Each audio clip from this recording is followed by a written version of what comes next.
not sure where you're watching this from, but regardless of who I talk to and the few places I've had the privilege to go, many people generally agree that the world as we have it today is growing in levels of corruption and decay and degeneration in unprecedented levels. People agree that things are getting darker and darker in the realm of family and family life, social life, in the world of business, in the world of politics and governance. Things are getting darker and darker. Even in the church, some of the things that we're hearing today are things that are shocking, and you think, my goodness, what is happening? What has the world become? What has become of the world? And they're shocking stuff. And there is even no guarantee that things will necessarily get better. No, some people look at what's happening today, even with the present generation, and we say, wow, wasn't it better in the good old days? And I'm not even sure that it was better in the good old days. But the truth of the matter is this: things are getting darker and darker, people. And some of the places we live in, the society we are growing and working with, it just looks like things are shocking. Things are outrageous. We are having happenings that make you cringe. You know, things happen even within families that are shocking. The world of crime it's outrageous out there. But yet, this is the world we live in. And you know what? God makes no mistakes. So the fact that God has put us to live in this generation at such a time as this is very purposeful. There is a reason why you're here. And there is a job for you and I to do. I want to talk to you today about lighting up our generation. See, this is the generation that we have the privilege to be a part of. It is also the generation that we have the honor and the privilege to influence. This is where we make our contribution. And if you and I have been born again for such a time as this, it comes with a responsibility. It comes with the duty that we must rise up to the occasion for, and we must discharge. It comes with the responsibility, an ambassadorial responsibility, that we must represent Christ in our generation. Because if we don't, nobody will. You are it. God is counting on us to be the voice. God is counting on us to be the salt. God is counting on us to be that light. God is calling on us to be the influence to our generation. And it doesn't matter where you find yourself today. That is where God has planted you. And where He has planted you, there is a reason why He has planted you there. I want to share with you this scripture in Philippians chapter 2. Philippians 2, we read verse 12 to 16. And I want to read the Amplified Version. It says, "Therefore, my dear ones, as you have always obeyed my suggestions, so now, not only with the enthusiasm you would show in my presence, but much more because I am absent. Work out, cultivate, carry out to the goal, and fully complete your own salvation with reverence and awe and trembling, self-distrust with serious caution, tenderness of conscience, watchfulness against temptation, timidly shrinking from whatever might offend God and discredit the name of Christ, not in your own strength, for it is God who is all the while effectually at work in you, energizing and creating in you the power and desire, both to will and to work for His good pleasure and satisfaction and delight. Do all things without grumbling and fault-finding and complaining against God, and questioning and doubting among yourselves, that you may show yourselves to be blameless and guileless, innocent and uncontaminated children of God, without blemish, faultless and unrebukable, in the midst of a crooked and wicked generation, spiritually perverted and perverse, among whom you are seen as bright lights, stars or beacons of shining out clearly in the dark world, holding out to it and offering to all men the word of life, so that in the day of Christ I may have something of which exultantly to rejoice and glory, in that I did not run my race in vain, or spend my labor to no purpose. That is the word of the Lord for us today. And as we ponder over that word, I think that's a mouthful. I think the words on that scripture are rich. They're things we can chew on and chew on and chew on and chew on for a long, long time. But there are things that concern our everyday life. There are things that concern our assignment here while God has allowed us to be here. And He's saying He has planted us in this generation so that we can shine as lights. God has called us to stand out in our generation. God has called us, He says, to be beacons so that we can radiate with light, so that we can show forth His light, we can show forth His glory, we can show forth His power, we can show forth His blessings. See, throughout history, and as you read the Bible, in every generation, God had His people. And through those people, He showed Himself that He was God. Through those people, He retained a voice of reason, a voice of righteousness. Through those people, He retained a remnant.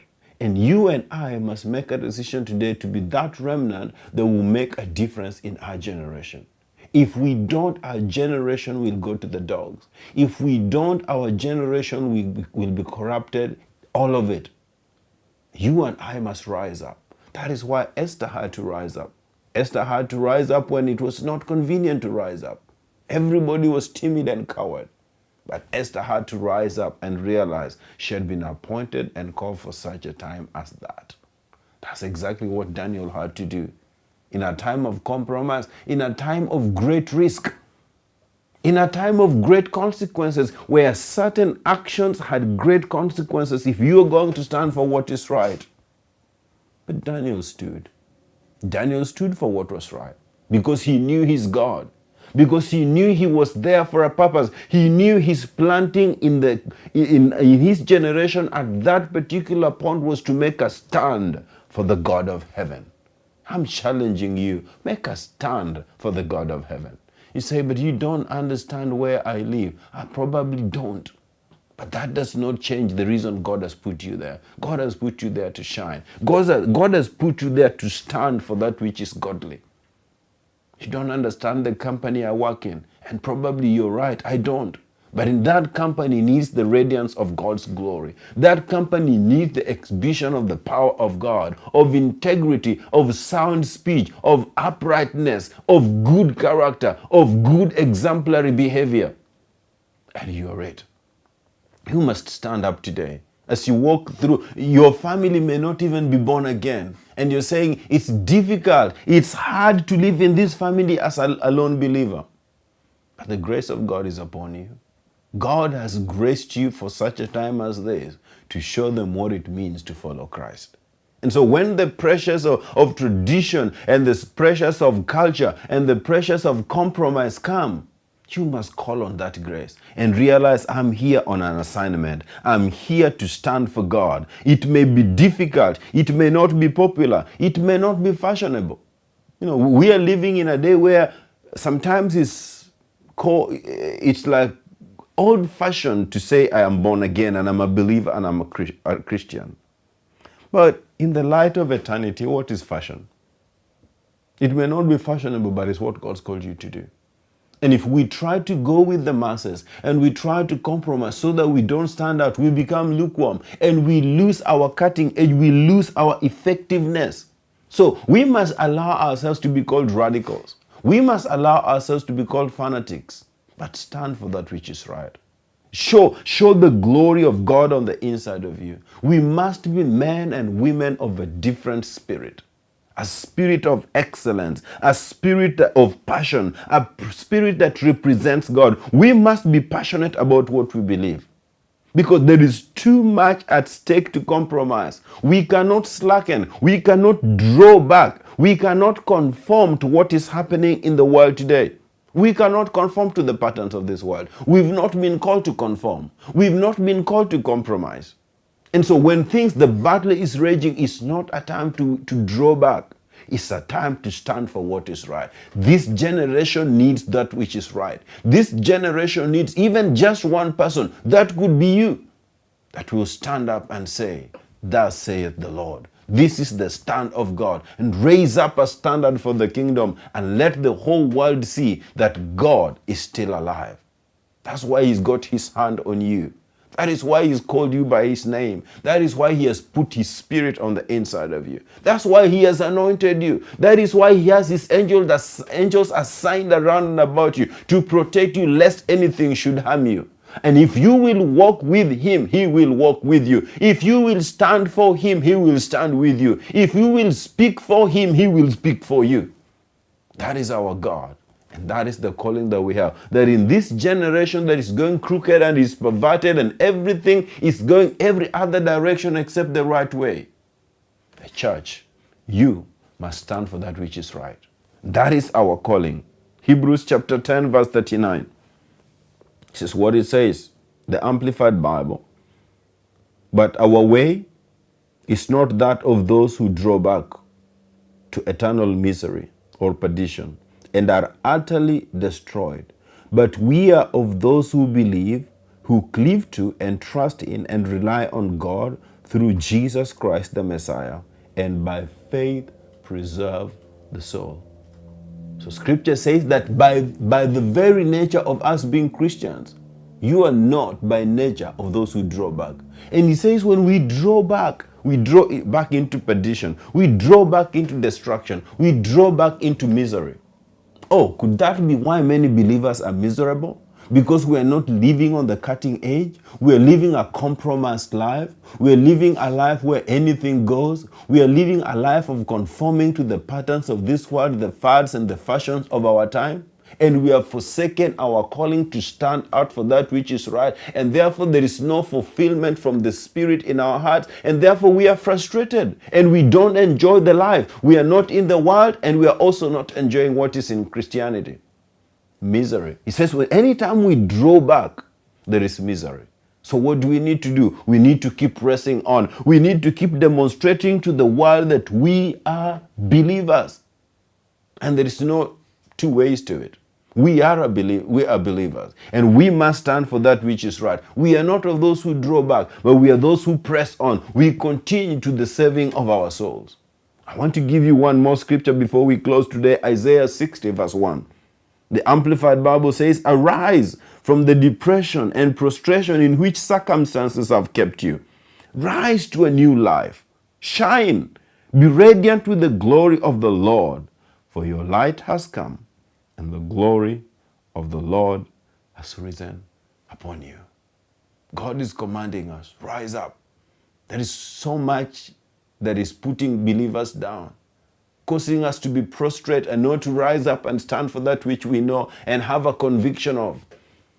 Circumstances of life are becoming too much compromise out there. There's a command. Arise, shine, for the glory of the Lord is risen upon you. Your light has come. Christ in you is the light of the world. He is the hope of glory. And if you do not let him shine through you, the world will never see light.